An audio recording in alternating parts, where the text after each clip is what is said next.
Welcome, everybody, to Wednesday with the Word. Today, we're going to look at a little bit of John chapter 8. And in John chapter 8, we talked about this last Sunday. You may remember there is this great victory for the lack of judgmentalism, right? There's this woman caught in adultery in the very act. She's thrown in the middle of a teaching time with Jesus, and Jesus refuses to condemn her. And the Pharisees, they don't know what to do with it. In fact, they walk out one by one, beginning with the oldest all the way down. And then they start to challenge Jesus and say, you know what? You've just said that you are the light of the world, but we don't believe you because you're testifying by yourself. And Jesus is going to argue with them, and he's going to say, no, I testify, and so does God. He testifies with me. But look at what he says right after that. Right around verse 15, it says this: you judge according to the flesh.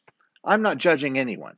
But even if I do judge, my judgment is true, for I am not alone in it, but I and the Father who sent me. Even in your law, it has been written that the testimony of two men is true. So here's what Jesus does, right? He's got this opportunity to judge people. And I began to think about that, and I think, Jesus says, the Bible says, that Jesus will be the judge sooner or later. So is there a reason why he's going to wait for just a little bit to judge?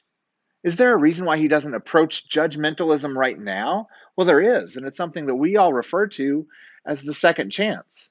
Now, I see Jesus doing that. I see Jesus looking at these people and saying, I'm not going to judge you. I could. I have the right to. I have the ability to. In fact, whatever I judge the Father, he will judge with me. We are the same. We're on the same page. And so I have the ability to judge correctly, but I'm not going to judge. And I wonder, as I watch Jesus do that, I wonder what would happen in my life if I held off judgment just a little bit. If I waited and gave people around me a second or a third or a fourth chance, what if I even stopped judging myself? Is that possible?